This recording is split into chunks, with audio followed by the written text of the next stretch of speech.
भोली ननद, चालाक भाभियाँ।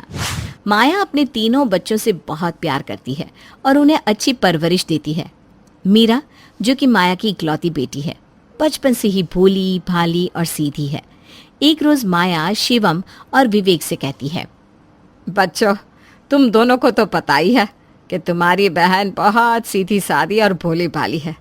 उसे दुनियादारी की कोई समझ नहीं है, इसीलिए उसकी शादी करने में खतरा है। मुझे डर है कि कहीं उसकी शादी के बाद उसके ससुराल वाले उसका फ़ायदा ना उठाए। ऐसा भी हो सकता है कि उससे ब्लैकमेल करके हमसे मोटी रकम ऐंठने की कोशिश भी करे। माँ, आप ये क्या कह रही हैं? अरे यही कि अब तुम दोनों को अपनी बहन को संभालना होगा आगे, क्योंकि उसकी शादी मैं नहीं करने वाली। माँ, ये भी बोलने वाली बात है क्या? हम है ना, हम हमेशा उसके साथ रहेंगे। बेटा, बस मुझे यही चिंता सताती है कि मेरे मरने के बाद मीरा का क्या होगा। लोग उसका कहीं फ़ायदा ना उठाए। माँ, तुम फिक्र मत करो, हम मीरा को देख लेंगे। ठीक है बेटा, अब ना मैं तुम दोनों की शादी कर देती हूँ। जैसा तुम्हें सही लगे माँ। माया अपने दोनों बेटों के लिए लड़कियां देखने लगती है। माँ, कितना अच्छा होगा ना जब मेरी दोनों भाभियां भी मेरे साथ इस घर में रहेंगी। हाँ बेटा, लेकिन कोई अच्छी लड़की मिल जाए तब तो। इधर एक साथ माया के दोनों बेटों के लिए रिश्ता आ जाता है। राशि और अनु दोनों के परिवार वाले एक साथ ही माया के घर पहुंचते हैं। आप दोनों एक साथ आए, सब भगवान की कृपा है। मैं इतने दिनों से अच्छी लड़कियों की तलाश कर रही हूँ, लेकिन आप लोगों को तो पता है ना कि अच्छी लड़कियाँ मिलती कहाँ है। जी जी बहन जी, मैंने विवेक की तस्वीर जैसे ही देखी, मुझे तो विवेक भाई एक नज़र में पसंद आ गया, इसलिए मैंने शिवम की तस्वीर अपनी भांजी के लिए भिजवा दी थी। अच्छा, तो दोनों लड़कियां एक ही घर की हैं? एक मेरी बेटी है और दूसरी मेरी भांजी है। दोनों बेटियां एक ही घर में रहेगी, उससे हमें भी सुकून रहेगा और दोनों मिलकर आपके घर को संभाल भी लेंगी। हाँ हाँ बिल्कुल, ठीक है। बच्चे आपस में मिलकर एक दूसरे को पसंद कर ले तो मुझे कोई आपत्ति नहीं है। ठीक है, तो ये तय रहा, कल बच्चों को मिलवा देते हैं। अगले दिन राशि विवेक से और अनु शिवम से मिलती है। दोनों जोड़े आपस में बात करते हैं और एक दूसरे को पसंद कर लेते हैं। माया दोनों जोड़ों की शादी तय कर देती है और उन चारों की शादी हो जाती है। फिर अनु और राशि दोनों कजिन बहनें माया के घर बहू बनकर आ जाती हैं। दोनों भाभियों के गृह प्रवेश के समय मीरा कहती है, अब मेरी दोनों भाभियां आ गई हैं, अब तो मैं और भी आराम से रहूंगी। आओ आओ भाभी, अंदर आओ। दोनों घर में आ जाती है। मीरा को देखकर अनु और राशि को अजीब सा लगता है और मीरा दोनों की आंखों में खटकने लगती है। मीरा राशि के कमरे में जाकर बैठ जाती है। मीरा को देखकर राशि का दिमाग गर्म हो जाता है और वो विवेक से कहती है, इसे इतनी भी समझ नहीं है, ये इस वक्त हमारे कमरे में आ गई। अरे यार, मीरा को कुछ समझ नहीं है, वो बच्ची है, मैं उसे अभी समझाकर बाहर भेज देता हूँ। भाभी चलो ना, हम सब लूडो खेलते हैं। मीरा, भाभी अभी थकी है ना, उसे सोने दो। कल तुम्हारा जितना मन होगा उतना खेलना। अभी तुम भी जाकर सो जाओ, चलो। ठीक है भैया। अगले दिन सुबह मीरा अनु के कमरे में चली जाती है। मेरे कमरे का पंखा खराब हो गया है, मैं यहीं सोऊंगी। क्या बोले जा रही हो तुम? ये मेरा कमरा है, चलो निकलो मेरे कमरे से। नहीं, मैं यहीं रहूंगी, ये मेरे भैया का रूम है। अनु, तुम क्या बच्चों की तरह इससे बहस कर रही हो? ये बच्ची है, मैं बात करता हूँ ना इससे। शिवम मीरा को समझाते हुए प्यार से कहता है, मीरा, भाभी अभी अभी आई है ना, तो उसे आराम से रहने दो। चलो हम दोनों माँ के कमरे में चलते हैं। शिवम मीरा को लेकर माया के कमरे में चला जाता है। इधर अनु और राशि आपस में बातें करती हैं और एक दूसरे से कहती हैं, पता है वो मीरा ना रात को मेरे कमरे में चली आई। अरे यार, सुबह मेरे कमरे में चली आई, इस तरह नहीं चलेगा। इस मीरा को ना सबक सिखाना होगा। अगर मीरा भोली है तो उसकी भाभियां चालाक है। अब देखो इस भोली को मैं कैसे गोली सिखाती हूँ। राशि और अनु रसोई में जाती है। मीरा वहां आकर कहती है, भाभी भाभी क्या बनाओगी आज खाने में? मुझे ना बहुत जोरों की भूख लग रही है।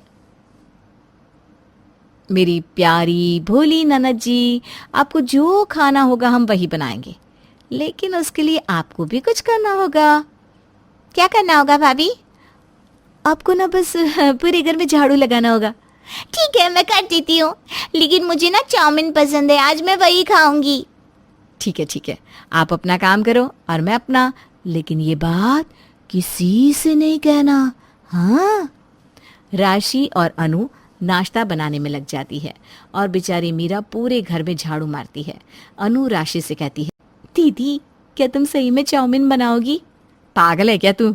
पूरा दिन आज उससे काम करवाऊंगी और फिर एक टाइम खाना दूंगी। राशि और अनु नाश्ता बनाकर परोसती हैं। सभी खाने लगते हैं। माया मीरा को बुलाती है। मीरा, तो भी हम सबके साथ आजा बेटा नाश्ता करने। आ जाओ मीरा। मीरा हाथ में झाड़ू लिए वहां आती है। मीरा के हाथ में झाड़ू देखकर दोनों भाइयों और माया के होश उड़ जाते हैं। विवेक माया के हाथ से झाड़ू फेंक कर कहता है, ये सब क्या कर रही हो तुम? ये सब तुम्हारे लिए नहीं है, चलो छोड़ो, हमारे साथ आकर बैठो। और ये काम करने के लिए तुमसे किसने कहा? मैं उसे छोड़ूंगा नहीं। मीरा खाने की प्लेट देखती है, उसमें चाउमीन नहीं था।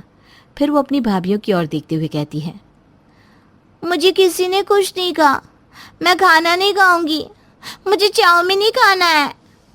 इतना बोलकर मीरा भागकर छत पर चली जाती है। थोड़ी देर में ठीक हो जाएगी। अरे सुबह सुबह चाउमीन खाने से तबीयत खराब हो जाती है। थोड़ी देर के बाद अनु और राशि चुपचाप मीरा के पास जाकर कहती हैं, नाना जी, चाउमीन की पैकेट ही नहीं थी, मैं कैसे बनाती? इन लोगों से मंगवाती तो इन्हें हमारे सीक्रेट का पता चल जाता ना। अभी मैं बाजार जाकर लेकर आती हूँ और आपको बनाकर खिलाती हूँ। आप दोनों ना बहुत अच्छी हो। तब तक आप पोछा भी लगा लीजिए पूरे घर में। मीरा पूरे घर में झाड़ू पोछा करती है और राशि दोपहर के 4 बजे चाउमीन बनाकर मीरा को देती है। मीरा काम करके इतनी थक जाती है कि वो बस थोड़ा सा ही खा पाती है और सो जाती है। थोड़ी देर बाद शाम को दोनों भाई घर लौट कर आते हैं और देखते हैं कि मीरा तो सो रही है। उन्हें कुछ समझ में नहीं आता। रात को खाने की टेबल पर माया कहती है, बहू आज पूरा दिन मीरा दिखी नहीं, उसने खाना खाया या नहीं? मम्मी जी, अब मीरा की चिंता आप छोड़ दीजिए, हम है ना उसे देखने के लिए। हमने अपनी भोली ननद जी के लिए उनकी पसंद का चाउमीन बनाया, उन्होंने बहुत शौक से खाया और फिर सो गई। अच्छा तब ठीक है। बहू मैं ना 1 हफ्ते के लिए अपने मायके जा रही हूँ, तुम दोनों मीरा का अच्छे से ख्याल रखना। हाँ हाँ मम्मी जी, आप निश्चिंत रहो, हम देख लेंगे मीरा को। अगले दिन माया चली जाती है और विवेक और शिवम दोनों भी अपने काम पर चले जाते हैं।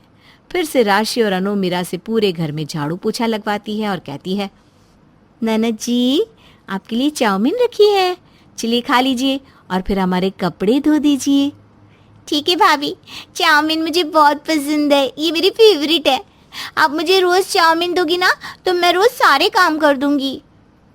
और याद रखिएगा ननद जी, ये बात आपके भाइयों और मम्मी जी को पता नहीं चलनी चाहिए, नहीं तो मैं कह दूंगी कि आप झूठ बोल रही हैं, फिर सब मिलकर आपको इस घर से निकाल देंगे, है ना? नहीं नहीं, मैं कुछ नहीं कहूंगी किसी से। अब राशि और अनु धीरे धीरे सारा काम मीरा से करवाने लगती है। इसी तरह 1 हफ्ता बीत जाता है और माया मायके से लौट आती है। इतने दिनों से एक टाइम खाना खाकर और इतना काम करने के बाद मीरा की तबीयत खराब हो जाती है और उसी दिन नाश्ते के टेबल पर उसे चक्कर आ जाता है। क्या हुआ मीरा? माँ, इसका बदन तो जल रहा है। विवेक और शिवम मिलकर मीरा को तुरंत कमरे में ले जाते हैं और डॉक्टर को बुलाते हैं। डॉक्टर मीरा को चेक करके कहता है, अपनी क्षमता से ज़्यादा काम करने से और भूखे रहने के कारण ये सब हुआ है। थोड़े दिन आराम करने से ये सब ठीक हो जाएगा। डॉक्टर दवाइयाँ देकर चला जाता है और ये सब सुनकर शिवम और विवेक का दिमाग खराब हो जाता है और दोनों अपनी अपनी बेवियों पर हल्ला करते हैं। हमने कुछ नहीं किया, चाहे तो आप ननद जी से पूछ लीजिए। मीरा के उठने के बाद माया उससे पूछती है, लेकिन वो कुछ नहीं बताती और कहती है, माँ, भाभीयों ने कुछ नहीं किया, इसमें उनकी कोई गलती नहीं है। अगले दिन वापस से मीरा घर के काम में लग जाती है, पर अब माया अपनी पूरी नज़र दोनों बहुओं पर रखती है।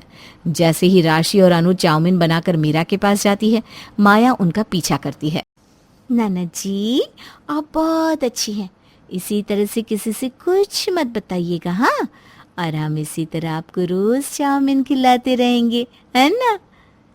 ये सुनकर माया के पैरों तले जमीन खिसक जाती है और वो रोती हुई शिवम और विवेक को घर बुलाकर सब दिखा देती है।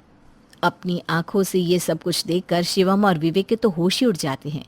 शिवम चिल्लाकर कहता है, अब बस मेरी बहन का फायदा उठाना बंद करो। मीरा तू डर मत, तेरे भाई कभी तुझे कहीं नहीं निकालेंगे। ये तेरी चालाक भाभियां तेरे भोलेपन का फायदा उठा रही है। चालाकियां ज्यादा दिनों तक नहीं चलती और सही आदमी के साथ की गई चालाकियां एक दिन बर्बादियों के सारे द्वार खोल देती है। मीरा रोते हुए माया के गले लग जाती है। विवेक और शिवम अनु और राशि को अपने घर और अपनी जिंदगी से हमेशा के लिए निकाल देते हैं।